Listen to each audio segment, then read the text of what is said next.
Siapa yang sangka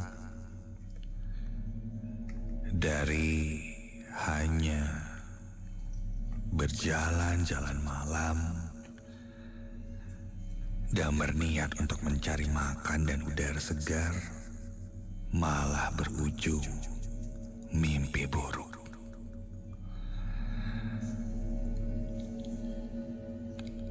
Namaku Tony.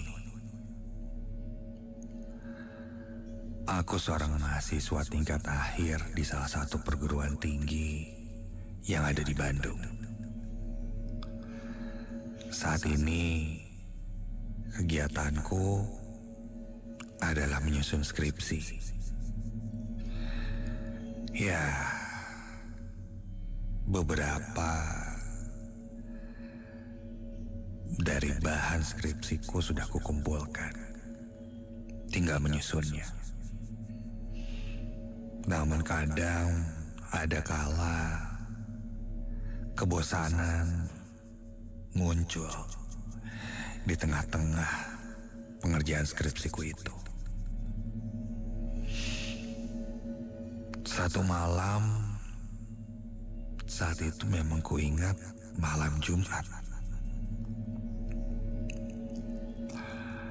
Aku beranjak dari kosanku yang ada di sekitaran Dipati Ukur untuk mencari makan dan sekedar udara segar karena mumet dengan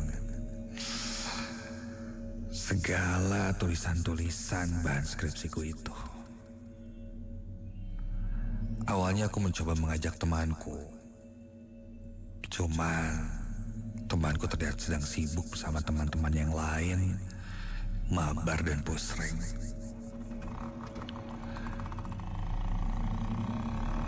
Aku pun mengendarai motorku keluar dari kawasan Dipati Ukur. Ketika itu, jam menunjukkan jam 11:30 malam.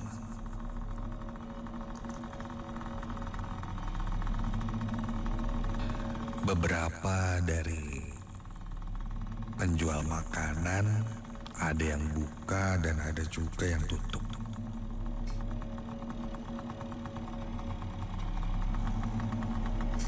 Aku coba cari makanan apa yang bisa kumakan malam itu. Namun sialnya ketika ada yang buka pun ternyata sudah habis dan sedang beres-beres. Gak biasanya. Sampai aku pun terus mencari hingga sampailah aku di sekitaran Dago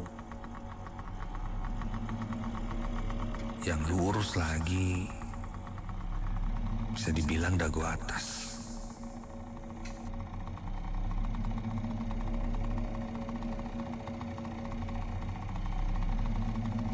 Entah apa yang dipikiranku saat itu, mencari makan sampai ke daerah sana. Sudahlah.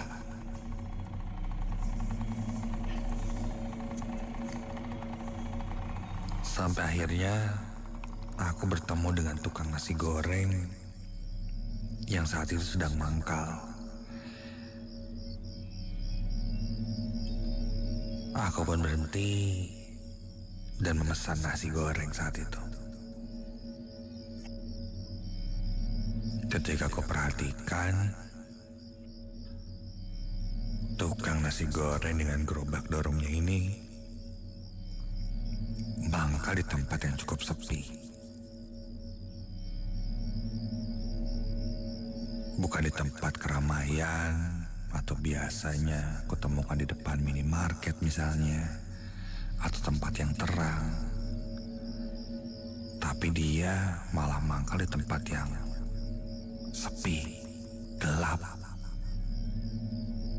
Bahkan di sekitarnya bisa dibilang ada lahan kosong, pohon-pohon, ya aneh. Atau mungkin sebenarnya dia tidak mangkal, tapi sedang istirahat sejenak. Karena jalan kan cukup menanjak di daerah sana. Aku pun iseng bertanya, "Mang, udah lama Mang jualan di sini? Gak takut apa Mang? Malam-malam jam segini lewat tempat sepi gini." Tukang nasi goreng itu sambil mengoseng-oseng nasi, dia menjawab, "Takut apa?" Lalu aku pun menjelaskan maksudku. Ya maksudnya takut digangguin setan. Tambah malam Jumat nih. Iya kan? Setan. Sendiri ketakut apa? Jalan tengah malam pakai motor beli nasi goreng di tempat sepi. Gak takut Si Emang malah ngebalikin. Takut apa maksudnya Mang? Begal atau apa? Setan Setan ya? Aduh, saya sih seumur hidup gak pernah ketemu Mang. Yang kayak gimana sih setan itu? Ya yang pasti-pasti aja Mang, zaman sekarang mah kayaknya yang gitu-gitu juga gak ada kali ya. Emang sendiri pernah lihat Mang? Kalau iya, kayak gimana Mang? yang kayak gini Astaga, tiba-tiba saja tukang nasi goreng itu membalikan badannya melihat ke arahku dan kulihat kedua bola matanya tidak ada. Ya, matanya bolong dan mengeluarkan darah di sekitar matanya.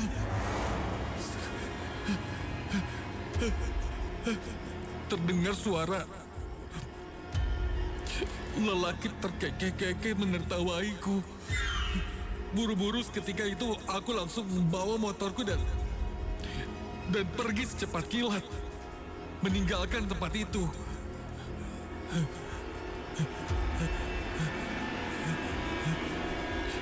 Ketika aku tengok lagi ke belakang, gerobak yang awalnya kulihat tadi itu sekarang tidak ada. Hanya jalanan gelap dan tidak ada cahaya sama sekali. Jantungku berdegup kencang, sangat jelas kulihat sosok itu berwujud seakan-akan seperti manusia. Tapi dengan wajah yang pucat tadi dan tidak mempunyai bola mata. Buru-buru aku langsung kembali ke kosanku.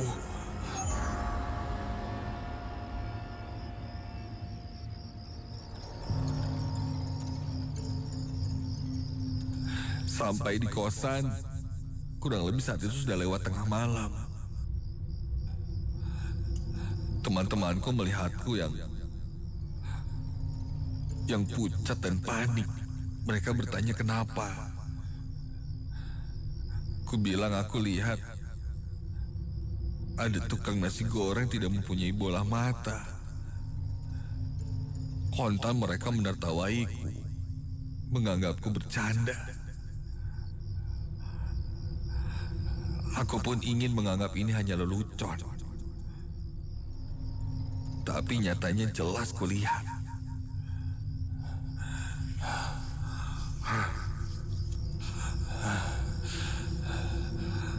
Aku pun langsung masuk ke kamar menutup pintuku. Mencoba menenangkan diri. Seakan masih tidak percaya bahwa apa yang kulihat itu benar-benar nyata.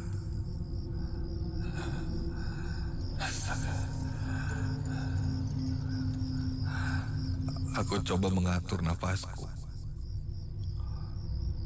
Tak lama terdengar suara ketukan pintu. Aku langsung membuka pintu itu Tapi tidak ada siapa-siapa.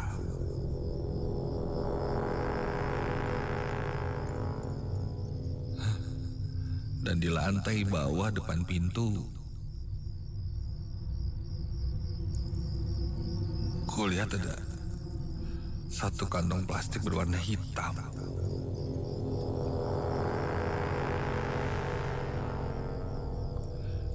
Aku pun mengambilnya,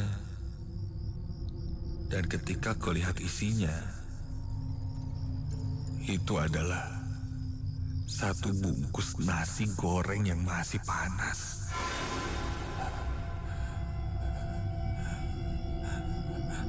Aku pun langsung pergi ke arah kamar temanku yang lain dan berkata,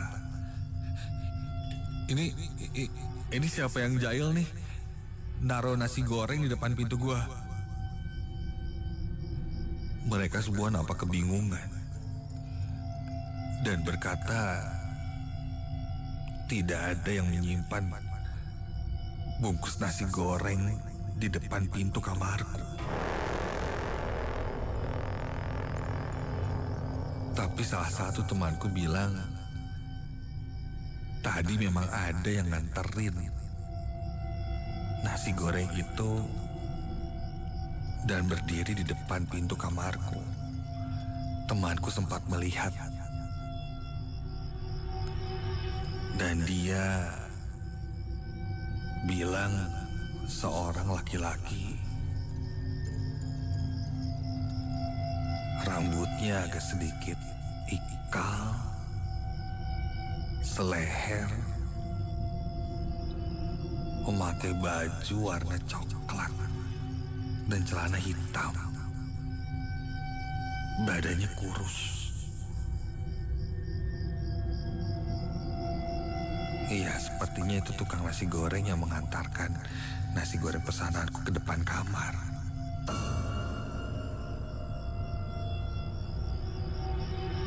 Dan ciri-ciri yang disebutkan temanku itu membuat bulu kuduku berdiri merinding. Karena itu adalah sosok tukang nasi goreng yang kulihat sebelumnya. Dan dia kini tahu di mana tempatku tinggal.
Sudah beberapa hari ini, badanku terasa berat sekali. Entah kenapa. Mungkin karena aku terlalu kecapean. Apalagi belakangan ini, aku baru saja selesai menggelar acara di sekolahku. Oh iya, namaku Tami.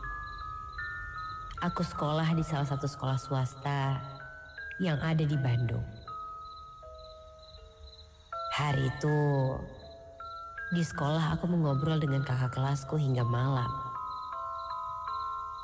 Ya biasalah, membicarakan tentang acara sekolah yang dalam waktu dekat ini akan kami laksanakan.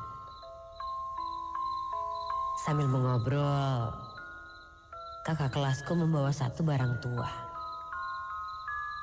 Seperti lonceng.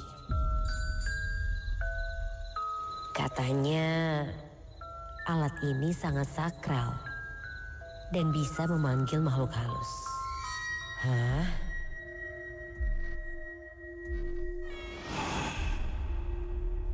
Aku sedikit penasaran. Apa benar lonceng ini bisa memanggil makhluk halus? Aku pun mencoba untuk memainkannya. Setelah aku coba mainkan lonceng itu, tidak ada tanda apa-apa. Mungkin temanku ini berbohong. Namun, aku sesekali masih tetap memainkan lonceng ini sambil terus mengobrol.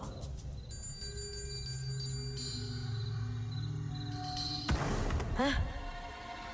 Terdengar seperti suara benda terjatuh.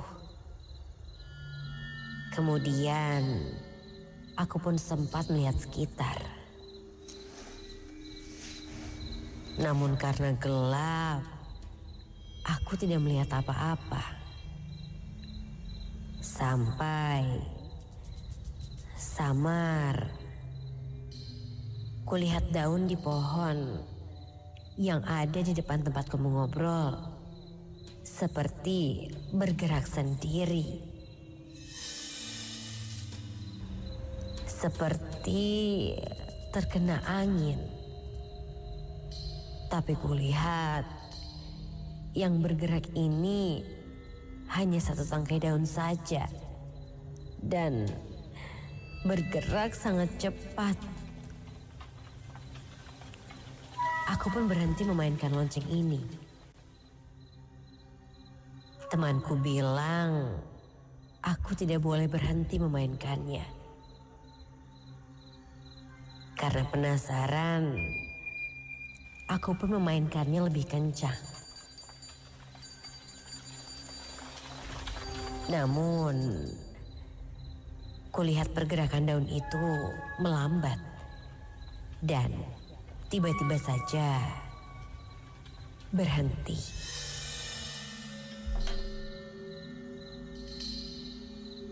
Ketika aku melihat di sisi kiri mataku ini, seperti ada yang bergerak.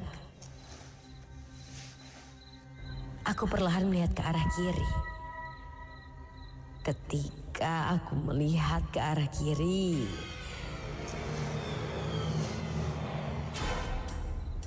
tidak ada apa-apa. Aku pun melihat pandangan ke arah depan lagi. Namun, sepertinya aku merasakan di arah kiriku ini seperti muncul warna putih yang bergerak-gerak.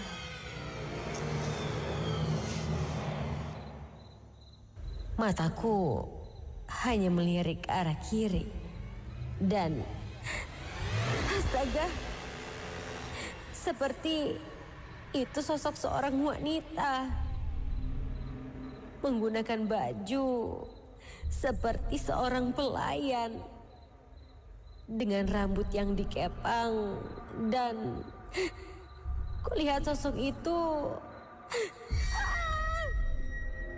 seperti gini. Sosok itu nampak berjalan ke arahku. Seketika aku pun berhenti memainkan lonceng itu.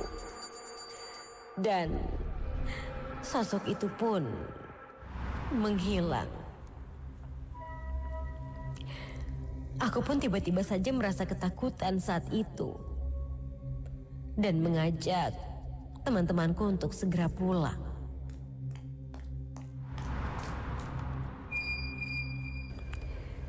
Keesokan harinya, ketika aku terbangun,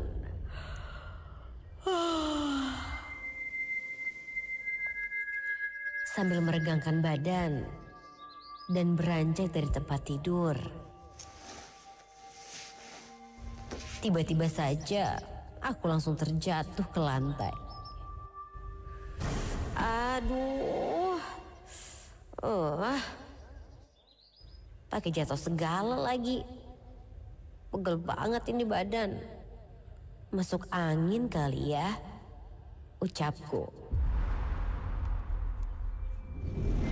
Aku pun memijat-mijat sekitar pundak dan leherku sambil bersiap-siap untuk ke sekolah. Saat di sekolah, ketika jam pelajaran, aku duduk di bangku belakang sendirian. Sedikit melamun, memikirkan kejadian tadi malam. Namun, tiba-tiba saja dari arah kiriku, aku seperti melihat ada seseorang yang duduk tepat di sebelahku.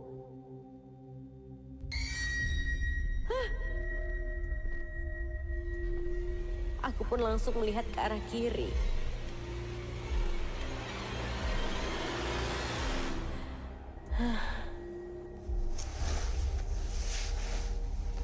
Tidak ada siapa-siapa di pinggirku.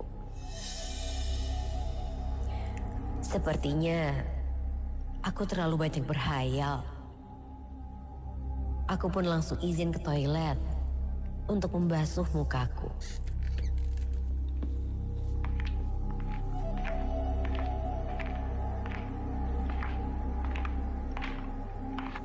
Sesampainya di toilet, aku pun langsung membasuh mukaku dan mengeringkannya.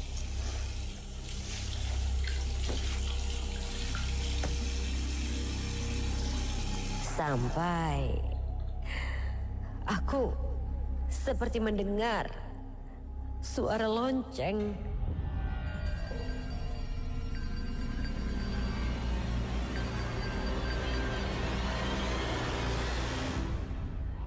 Itu seperti suara lonceng yang kumainkan kemarin. Namun, terdengar jauh sekali. Mungkin itu kakak kelasku yang memainkannya. Lagian, kelas dia kan tidak jauh dari toilet ini. Setelah dari toilet, aku pun segera kembali masuk ke dalam kelas. Singkat cerita, sudah hampir 3 hari, aku merasakan berat sekali di punggungku ini. Aku sempat diurut, namun masih terasa sangat pegal. Akhirnya, aku pun mendatangi kakak kelasku itu. Aku bercerita kepadanya. Setelah aku memainkan lonceng itu, banyak sekali hal yang aneh yang terjadi kepadaku. Temanku bilang, malam hari ini, sebelum aku tidur, aku diminta untuk berdoa terlebih dahulu dan meminta memunculkan sosok apa yang mengikutiku di dalam mimpi. Sosok? Hah? Apa mungkin ada yang mengikutiku?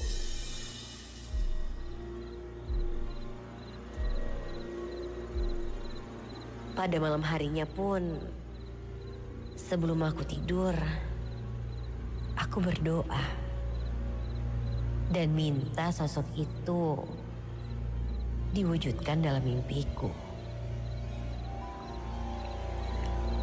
Aku pun berbaring di atas tempat tidurku. Ku coba untuk memejamkan mata. Namun, aku terganggu dengan seseorang yang sepertinya terus membisikkan kupingku ini.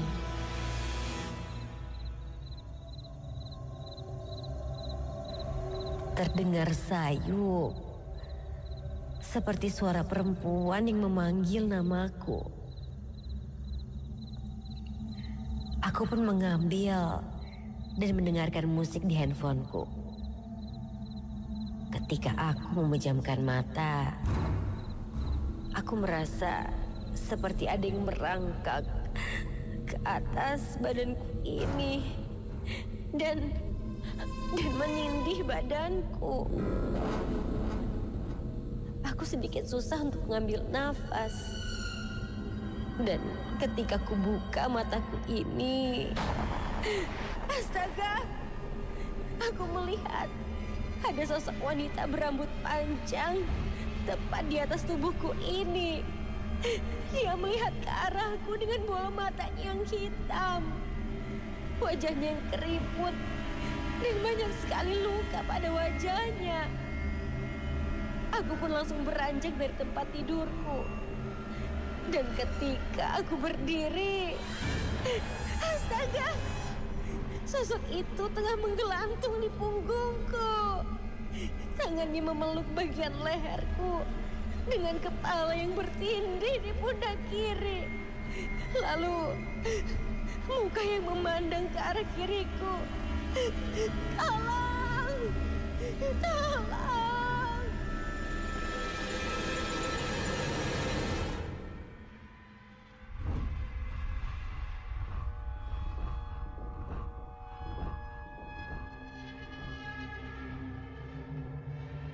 Kemudian aku pun terbangun dengan keringat yang sudah membasahi seluruh tubuhku ini.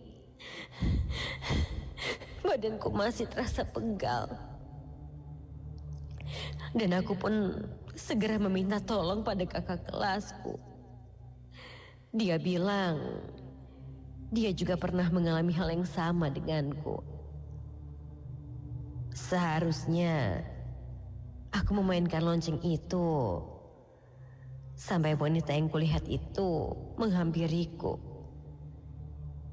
Akhirnya aku pun dibawa menuju orang pintar untuk dibersihkan. Katanya memang ada yang mengikutiku beberapa hari ke belakang ini. Semenjak saat itu aku baru sadar, pegal yang kurasakan selama 7 hari ini sebenarnya karena aku telah ditumpangi makhluk halus wanita tersebut kemanapun aku pergi. Karena tanpa sengaja aku sudah memanggilnya. Saat ini aku masih belum percaya bahwa ternyata lonceng tua itu memang bisa memanggil makhluk halus.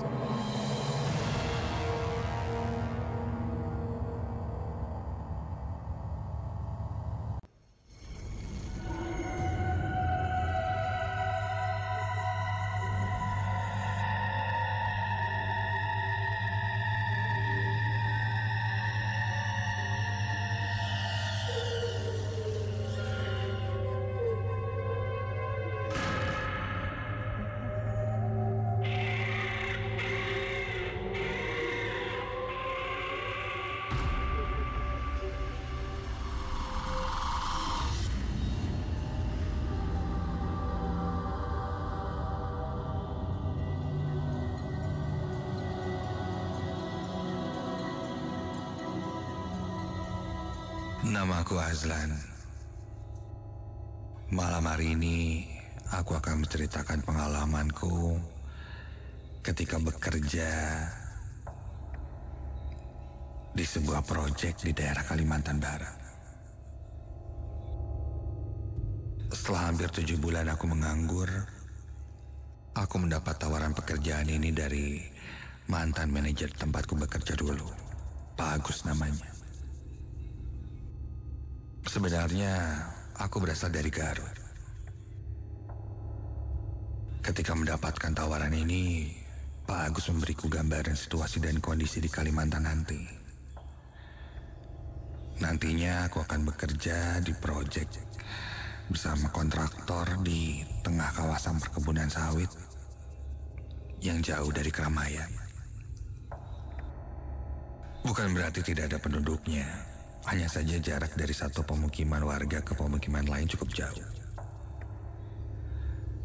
Tanpa pikir panjang, Karena kebetulan aku sedang menganggur juga, aku pun menerima tawaran itu dan langsung terbang ke Kalimantan Barat.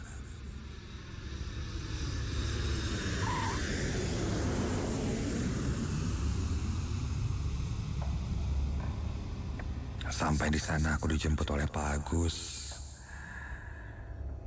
Lalu dibawa ke tempat transit kami. Ya, kami akhirnya sebut itu dengan base camp. Dari base camp, barulah sampai ke lokasi, kurang lebih sekitar 6 jam perjalanan. Selama di sana nanti, aku akan tinggal di mes. Karena ini adalah proyek kontraktor, otomatis ada yang kami bangun di sana. Kami akan membangun rumah, kantor, dan fasilitas lainnya yang nantinya akan menjadi ghost kontraktor ini. Dari lokasi menuju mes pun lumayan cukup memakan waktu ternyata. Bisa 2-3 jam perjalanan. Ya sudahlah. Daripada nganggur, lebih baik ada yang dikerjakan.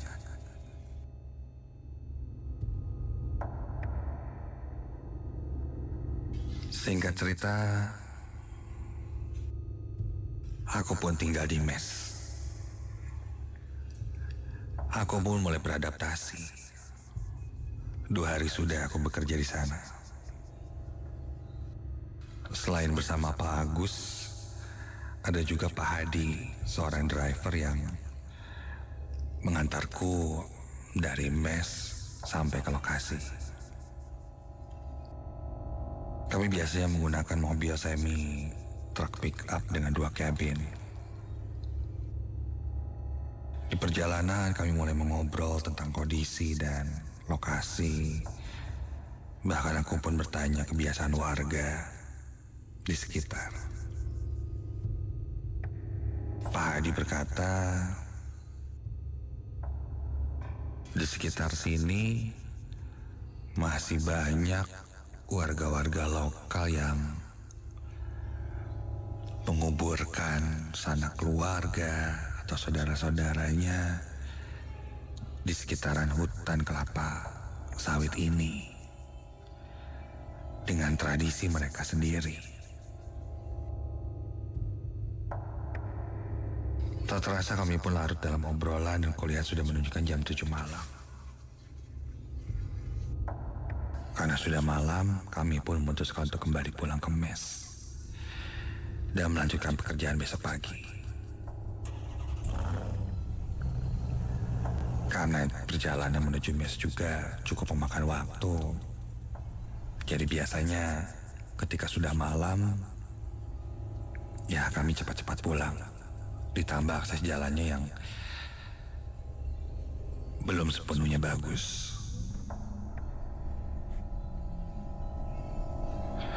Di tengah perjalanan, tiba-tiba saja aku kebelet ingin buang air kecil. Pak Agus bilang untuk menahannya dulu sampai di pos penjagaan. Namun saat itu aku sudah tidak kuat sekali. Akhirnya meminta Pak Hadi untuk menepi sebentar. Aku pun langsung turun berlari ke belakang mobil dan buang air kecil di sana.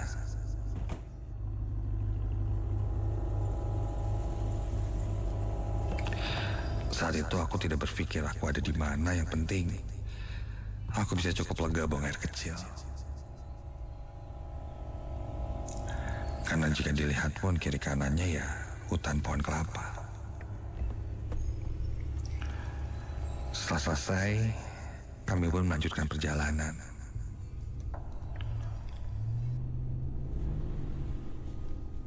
Malam semakin gelap. Aku duduk di kursi depan, di sebelah Pak Hadi yang sedang menyetir, sedangkan Pak Agus duduk di jok belakang. Kata Pak Hadi sih sebentar lagi sampai. sudah beberapa hari aku di sini masih tidak hafal jalan. Karena perjalanan terasa cukup monoton membuatku mengantuk. Tapi aku coba menahannya. Sampai pandanganku teralihkan ketika di bak belakang mobil yang kami tumpangi ini, kulihat seperti ada seseorang dengan posisi setengah jongkok dan melihat ke arahku. Dan itu kulihat dari spion kiri dan bahkan di spion tengah pun aku melihatnya. Kontan aku langsung bertanya pada Pak Hadi, "Pak, itu siapa yang ikut di belakang, Pak?" Mendengar ucapanku itu, Pak Hadi langsung melihat ke arah belakang mobil. Tapi dia bilang tidak ada siapa-siapa di belakang.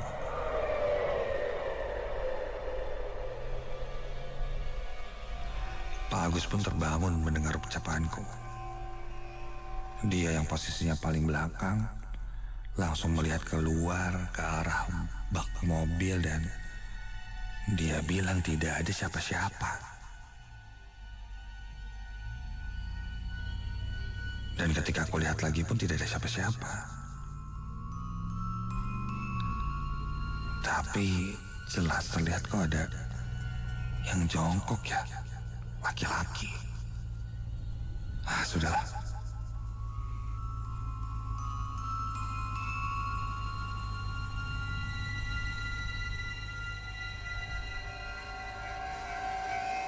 Sekitar jam 9:30 malam, kami pun akhirnya sampai di mes. Aku langsung mandi bersih-bersih untuk lanjut tidur.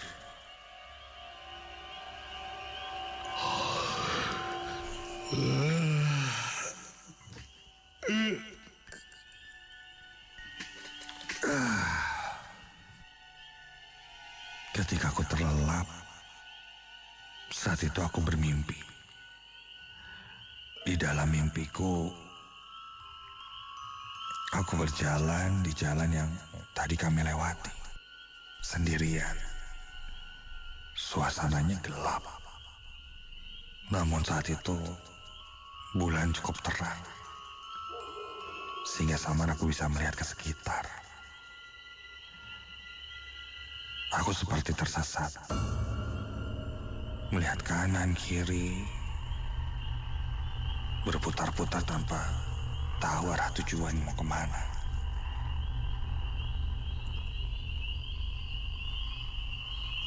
Tiba-tiba di antara kegelapan pohon-pohon itu, ada seseorang yang mendekatiku. Seorang pria berjalan ke arahku. Karena agak gelap, aku tidak bisa melihatnya cukup jelas, namun perawakannya kurus. Kulihat pakaiannya terlihat seperti pakaian tradisional dan dia seperti membawa golok, entah itu pedang atau apa. Dan dari raut wajah dan matanya terlihat sangat marah. Dia mengacung-acungkan goloknya ke arahku. Terdengar suara geraman marah. Suaranya menggema di kuping kiri dan kananku. Seakan-akan dia akan memburuku. Aku melangkah mundur, mencoba melarikan diri dari sosok pria itu. Dan ketika aku terus berlari, Sosok pria itu mengejarku. Ku tengok ke belakang. Di dalam mimpiku itu aku dikejar oleh sosok pria itu. Sampai ketika ku tengok ke arah belakang lagi,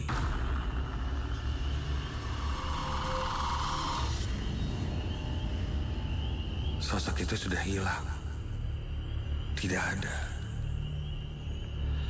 Dan ketika aku lihat ke arah depan,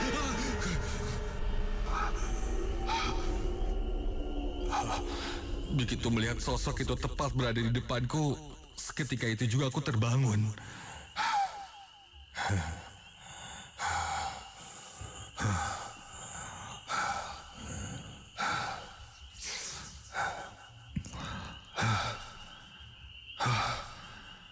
Mimpinya ternyata seakan-akan terasa nyata. Aku coba tenangkan diri, beranjak menuju kamar mandi mencuci mukaku. Karena kamar mandi di mesku itu berada di luar, aku harus keluar kamar terlebih dahulu.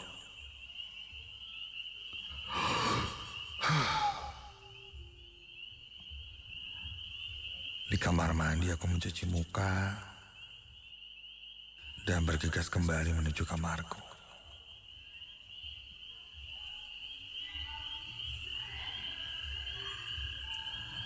Ketika baru keluar dari kamar mandi dan menuju ke kamarku, dari sudut teras yang sejajar dengan kamar mandi itu aku melihat ada seorang pria yang tengah berdiri. Dari perawakannya itu bagus.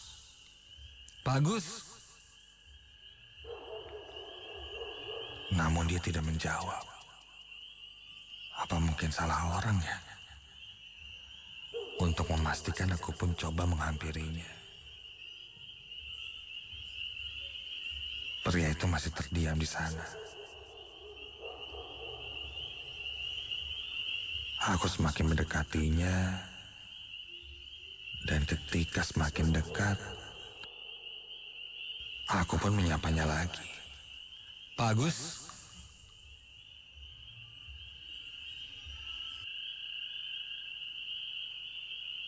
Dan ketika dia berbalik, Astaga, itu bukan Pak Agus. Namun seorang pria, terlihat wajahnya sangat kurus. Matanya membelalak melotot ke arahku. Persis seperti yang kulihat di dalam mimpi. Ada sebuah golok yang disarungkan di pinggangnya. Sosok itu menunjuk ke arahku dengan penuh amarah. Dia pun seakan-akan menggeram dengan suaranya yang masih terngiang di telingaku.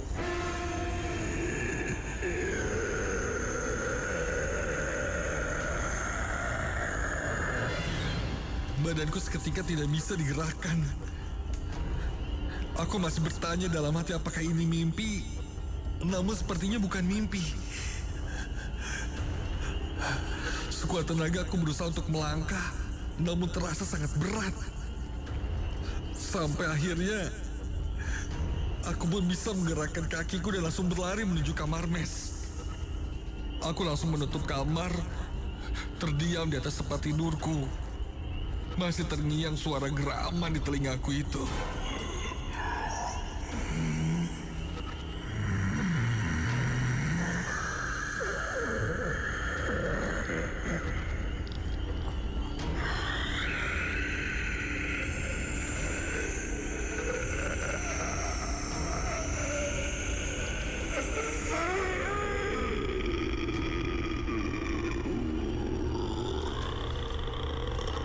Aku langsung menutupi telingaku dengan bantal sambil berdoa di dalam hati. Hingga perlahan suara geraman itu pun hilang.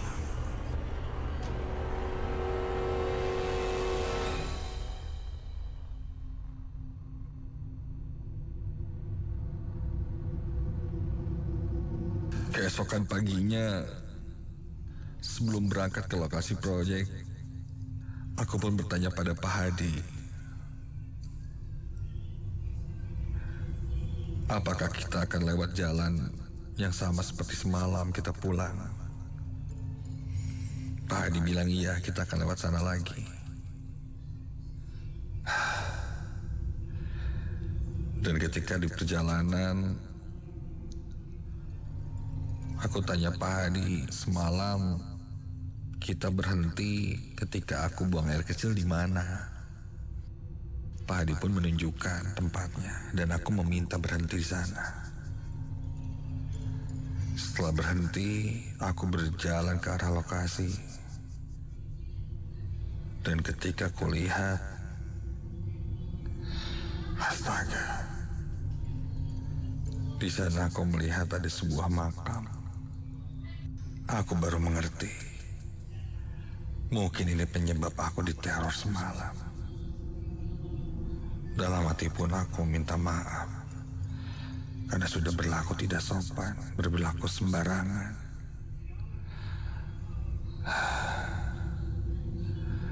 Aku tidak minta izin permisi terlebih dahulu. Sehingga mengotor yang seharusnya tidak dilakukan.